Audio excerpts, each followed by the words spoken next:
This is Drive Time. I'm Dan Wootton. Let me bring in Nigel Farage, the Brexit Party leader who has been in Dover today. Nigel, what have you learned? What's the latest on this crisis in the Channel? First thing I've learned is I turned up and there was a big press corps there. I said to them, gosh, this is nice. Finally. I was coming here time and again on my own. I'm pleased you've all woken up to the fact there's a story. So that was one thing I learned, is that the press are now covering this story in a big way. And I think they'll go on covering it, Dan, and here's why. The British Immigration Minister, Chris Philp, I don't even ever heard of him, but that's who he is. And he went to Paris yesterday. Yes. And it seems that we have an agreement to have an agreement. But the French want another £30 million of our money to police their coastline because they say it's 300 miles long. But the area the boats are coming from is maximum 40 miles in width. And so I think what happened yesterday was we were suckered into giving away another 30 million quid in return for nothing. I think he was had yesterday. And I think for all the French are taking us for fools. Well, A, they're doing that, but B, of course, it's all part of the Brexit negotiation, isn't it? You know, they sort of think the more they can humiliate us, the weaker we'll be in the final stage of this negotiation. You must have faith, though, that Priti Patel is taking this seriously. I mean, I believe her when she says she's working night and day to turn this around. I don't care whether she works night and day or sorts it out in an hour over lunch. All of that. This government do this all through the COVID disaster. You know, when we're being told we're going to have world-class test and track and trace and all the rest of it. All they tell us is we're working night and day. I couldn't care less. I'm not interested in how hard you work. I'm interested in can you deliver. Now, Priti Patel talks the talk, all right? Tough stuff. Chris Philp, in the end, publicly talks the talk and says we'll make the route unviable. Boris Johnson, last August, said illegal immigrants crossing the Channel will be treated as such and returned to France. They all talk a big game and deliver absolutely nothing. And I promise you, nothing is going to change until we change the law in this country on those that are able to claim refugee status and stay in this country. Do you think there is an issue, Nigel, with the fact that the usual processes relating to asylum seekers and refugees have been stopped since March as a result of the coronavirus crisis? Do you think that could actually be exacerbating this issue? Well, partly because, of course, we've not returned anybody anywhere this year. Mind you, last year, of nearly 1,900 people who came in across the Channel illegally on inflatable dinghies, only 155 were returned. So you only ever had a 4% chance of being returned, and now it's a 0% chance of being returned. So yes, the incentives to come are even greater bigger than this ever. Year than they were. Yeah, absolutely. And of course, don't forget that many of the migrants themselves, when they're interviewed, say, we're not staying in France, because France don't give us anything. You give us money. We like money. We like staying in 4-star hotels. We like 40 quid a week spending money.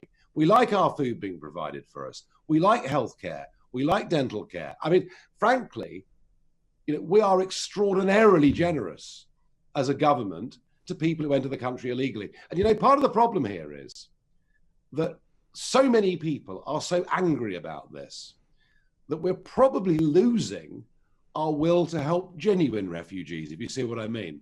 You know, people who genuinely are fleeing conditions in which they would be persecuted, perhaps rather like the Afghan translators who did so much for the British Army and who are seriously in threat of losing their lives. One thing that's annoyed me a lot, especially over the past week, is the fact no one's talking about the fact that actually last year we took the highest number of asylum seekers and refugees into the UK since 2003. The figure was actually up 28% year on year. That's following the correct processes. So this is not about the UK not welcoming legitimate refugees. Because, by the way, on top of that, there were 6,000 family reunion visas granted as well. What this is about for me is stamping out these despicable criminal gangs that prey on the vulnerable, put these people's lives at risk. It just cannot go on. No, I mean, you're right. Of course, there's a huge criminal element behind this, but also be in no doubt, over 80% of those that come are young men between the ages of 18 and 26 who've deserted their families in Pakistan, Eritrea, Sudan. I mean, you name it. And they are economic migrants. The overwhelming majority are economic migrants. Although, Nigel, there are also some poor children being put on these boats too. I mean, I repeat, come on, it's horrific what these gangs are doing, because some of these people are highly vulnerable and they're being taken advantage of. They're being sold a ticket that could kill them. I mean, this is a humanitarian issue on both sides of the fence. Well, I mean, the remarkable thing is we've not had a big incident. We've not had a big collision in the shipping lanes. And serious loss of life, and I'm astonished it hasn't happened. Look, it's some and some. I never we have to stop the boats to save lives as well. I mean, there are so many reasons why this cannot go on. Yeah, but of course. But whilst there are some deserving cases, please remember my point. Over 80% are young men between 18 and 26 who would never qualify for refugee status under the 1951 Geneva Convention rules. So whether it's people abusing the system, whether it's the vulnerable being preyed on, what you can say for certain is this year the criminal gangs have made millions and millions. Yeah, and the boats have to stop as a result. Then, Nigel, overnight, we have this extraordinary situation where the US corporate giant Ben & Jerry's is preaching to Priti Patel, saying we think the real crisis is our lack of humanity for people fleeing war, climate change and torture. What was your reaction to Ben & Jerry's wading into this with such a misleading, damaging and biased statement?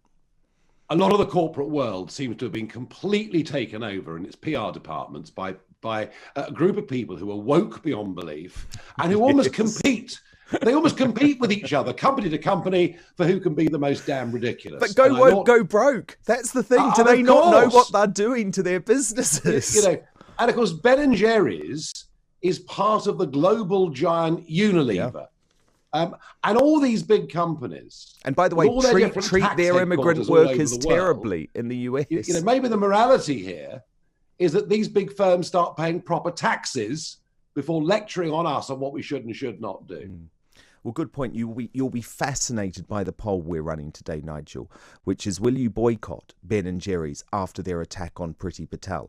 Amongst Talk Radio listeners, 78% of people saying they will no longer buy Ben & Jerry's. They're committing commercial suicide here, aren't they?